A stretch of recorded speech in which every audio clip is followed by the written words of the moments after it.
2 సీట్లు, ఆశావాహులు 10 మంది పైనే. పైగా హైదరాబాద్ నుంచి హస్తిన దాకా పైరవీలు. ఒక్కొక్కరి అంచనాలు ఒక్కో తీరు. ఎవరి లాబింగ్ వారిదే. అయితే ఖాళీ కాబోతున్న 2 రాజ్యసభ స్థానాల్లో ఎవరెవరికి బెర్తులు కల్పించాలన్నది ఈసారి పూర్తిగా హైకమాండ్ చాయిసే అంటున్నారు. ఆల్రెడీ 2 సీట్లకు ఇద్దరిని అధిష్టానం ఎంపిక చేసేసిందని కూడా చెప్పేస్తున్నారు. ఇంతకీ కాంగ్రెస్లో రాజ్యసభ సీట్లు దక్కించుకునే లక్కీ పర్సన్స్ ఎవరు?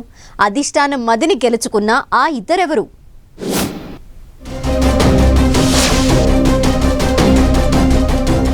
కాంగ్రెస్లో ఇంట్రెస్టింగ్ గా పెద్దల సభ రేసు. తెలంగాణలో 2 రాజ్యసభ సీట్లు ఖాళీ. 10 మందికి పైగా ఆశావహుల ప్రయత్నాలు.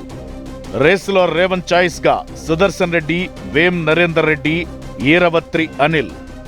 పెద్దల సభ సీట్లు హైకమాండ్ చాయిసేనా? తెలంగాణలో ఖాళీ అవుతున్న 2 రాజ్యసభ స్థానాల కోసం తీవ్ర పోటీనే నడుస్తోంది. దాదాపు డజను మంది నేతలు రేసులో ఉన్నారు. రెడ్డి సామాజిక వర్గం నుంచి సీఎం రేవంత్ రెడ్డికి అత్యంత సన్నిహితుడు, రాజకీయ సలహాదారు వేం నరేందర్ రెడ్డి, రైతు కమిషన్ చైర్మన్ కోదండరెడ్డిలు పోటీ పడుతున్నారు.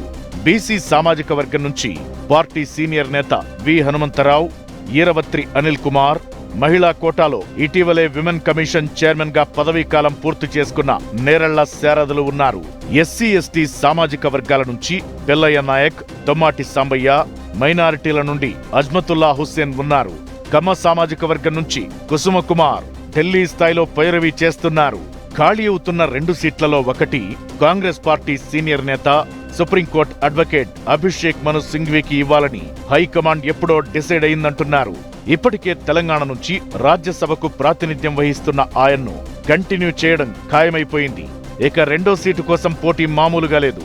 అయితే ఈ సీటు కూడా ఇప్పటికే పార్టీ అధిష్టానం డిసైడ్ చేసిందనే చర్చ పార్టీలో జోరుగా వినిపిస్తోంది.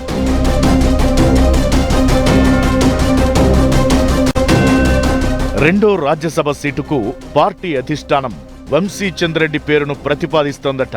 వంశీచంద్ గత పార్లమెంటు ఎన్నికల్లో మహబూబ్ నగర్ ఎంపీగా పోటీ చేసి ఓడిపోయారు. పార్టీ పాలసీ ప్రకారం ఎన్నికల్లో పోటీ చేసిన వారికి మళ్లీ పదవులివ్వొద్దని, టికెట్ త్యాగం చేసిన వారికే ప్రయారిటీ ఇవ్వాలని ఒక నిర్ణయం తీసుకున్నారు. కానీ వంశీచంద్ పేరును అధిష్టానం ప్రపోజ్ చేసేసరికి రాష్ట్ర నాయకత్వం గతంలో అనుకున్న విషయాన్ని తెరపైకి తెచ్చిందట.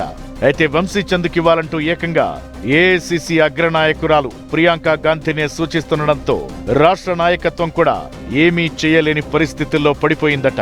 తన విషయంలో రాష్ట్ర నాయకత్వం సహకరించదనే ఆలోచనతో వంశీ ప్రియాంక గాంధీతో చెప్పిస్తున్నారని హస్తం పార్టీలో గుసగుసలు వినిపిస్తున్నాయి.